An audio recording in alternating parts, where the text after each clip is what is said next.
John Lusk here of Lusk Archery Adventures. Serious testing, successful hunting. Thanks so much for tuning in once again. I really appreciate so many of you watching these videos. I love all the comments, the feedback, the ideas, even the critiques. I welcome all of that. My whole goal in doing all of these tests is just to give you as much information, provide as many data points as possible so you can select the best broadhead for your hunting situation with your setup, your shot distance, the animal you're pursuing, and so forth. And if you're not familiar with my process for broadhead testing, you can read about it in the description box. Like every video has a description. You click on the title and the description comes up and there's like 5,000 words, and I use like all 5,000 because I explain the testing process, and then I also put the scores of how each of the broadheads performs in that description as well, in that score sheet, so you can read about it. As well as earlier in 2022, I put out a video outlining the details of exactly how and why I do each of the tests that I'm doing. So anyway, so far this year I've tested, gosh, I think like 55 or 60 different broadheads, and right now we're heading into the fall. It's like late August, and we're putting out like 2 videos every week with more broadhead tests, and hopefully I'm gonna have some good hunting videos coming up really soon too. That's my favorite thing, is to go hunting, okay, not just to test the broadheads. I like to try them out in the field. But thank you for tuning in. Thanks for sharing the videos. If you haven't subscribed, please subscribe and hit that bell so you can be notified every time a new video comes out. Share them with your friends and tell other people about them. Post them on your social media pages. The more people that can get just these data points, this information, I think the more ethical and effective all of us can be in our hunting. Well, today I've got a really cool broadhead to test here, another fixed blade head, thanks to my buddy Adam Kilgore. Thank you, Adam, who donated a pack of these heads, which, on a side note, if you ever are interested in a specific head being tested that I've not tested, just look on YouTube, type in Lusk and the name of any broadhead. If I've tested it, it'll come up. But if I haven't, then please consider donating a pack like Adam did. And you can find my address. Just contact me and I'll give you my address, and then mail me a pack. I just need at least 3 new heads to put into the test. But that's what I'm going to be doing with this pretty cool looking head. This is a Steel Force American Muscle Broadhead. Okay, so it sounds cool, American Muscle. And they're sold by Swhacker now. So you can get them on the Swhacker website. But they're originally made by Steel Force, and really creative design. So let's zoom on in here and we'll go through some of these design features and specifications, and then I'll put it to the test using all of my regimen for 2022. And again, you can read all about that in the description box right below this video. So here's a good look at this head, and man, this is one crazy looking fixed blade broadhead right here. Usually it's the mechanicals that look pretty weird, but man, this is pretty weird for a fixed blade. All kinds of stuff going on. But first of all, let's start with the materials. The blades are made out of 420 stainless steel. The main blade is 0.065 inches thick. That's really pretty thick there. The bleeders are only 0.020 inches thick.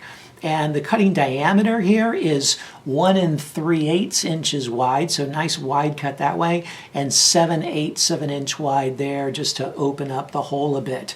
Now the ferrule is made out of aluminum. I'm not sure what kind of aluminum, but it's just made out of aluminum. So that's how they're saving weight and keeping the weight to 100 grains as it is. Now some other things you notice that are really interesting are the way they've done the beveling as well as the serrations. So it's got 3 main serrations on both sides, and they call that a clog resistant serration. It's an aggressive serration, as they put it, and clog resistant, meaning it's not like a saw where you're going to get all the tissue, you know, all stuck up in there, because they're pretty big serrations. And the theory behind serrations is that they slice a lot more effectively than just a straight blade. Like in cutlery, a straight blade is better for chopping, but a serration is better for slicing. And with the broadhead, it's kind of debatable what it does more. Does it slice or does it cut? But there's advantages to both, and they've gone with this kind of serration. So I'm eager to see if I can test that in any way or see any benefit to it, to see if it holds its edge well. Then it's also interesting that it's single bevel. So it's single bevel, just boom on that side and boom on that side all the way to the tip.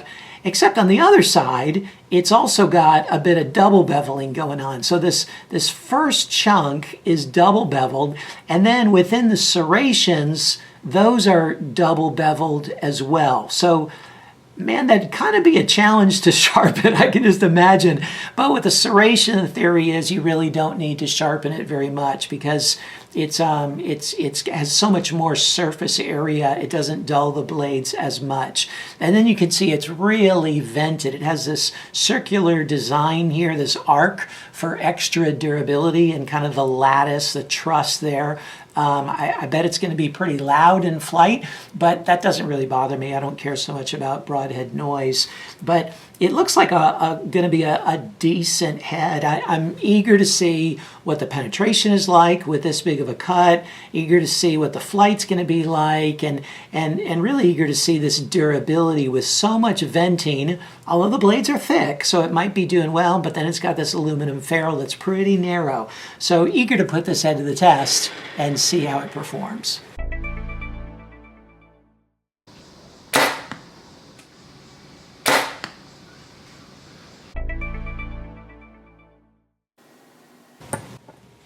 $150.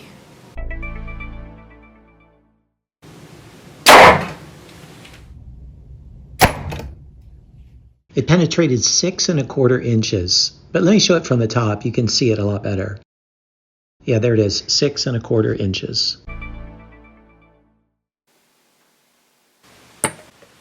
$250. It penetrated through 52 layers.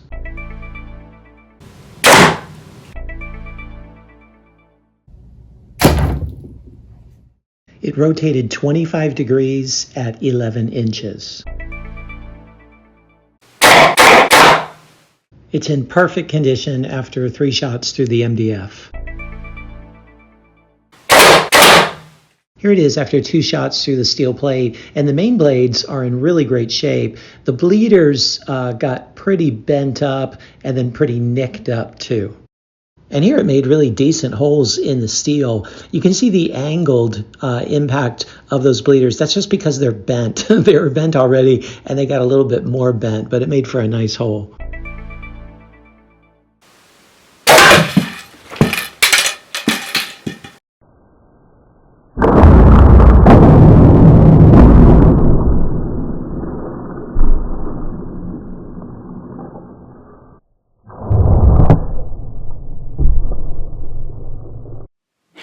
So here it is after all the durability tests. Now it's gone through the MDF and the steel plate, and then it hit the concrete, and man, it hit the concrete really hard, and this main blade stuck in the concrete, which was really impressive. And the blade itself held together quite well. It got a little bit of a bend to it, but it still retained its cut-on-contact tip there. It's still pretty sharp, and the blades, even after the steel plate, still feel pretty sharp. But that aluminum ferrule proved to be the weakness, and right where it connects to the broadhead itself, it bent, and then it just snapped off. And actually, the arrow bounced back and it like kind of cartwheeled right into me. That hadn't happened before that much. I mean, it obviously didn't hurt me, but it just came straight back at me. That was kind of alarming a bit. But, you know, with the MDF and the steel plate, it held together pretty well. So pretty good durability, just with that aluminum ferrule, just couldn't handle that kind of a really super hard impact. But again, this is with over 700 grains of arrow shot at 5 yards out of a 72-pound bow. So that's a lot of momentum impacting that concrete. So all in all, fairly good durability. So what do you think of the American Muscle? Hey, you know what? There's a lot of things to like about this head, besides just that it looks kind of cool and kind of different.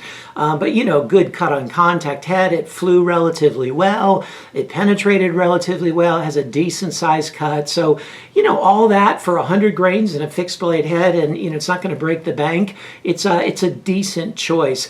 It's not the best, okay? It's not, you know, at the very top, yet it did get a decent score. So stay tuned here and you can see the overall score that it got and the corresponding Lust grade in golden arrows. And then check out the score sheet to see how it performed in the areas of testing that matter to you the most and see if it might be a good fit for you.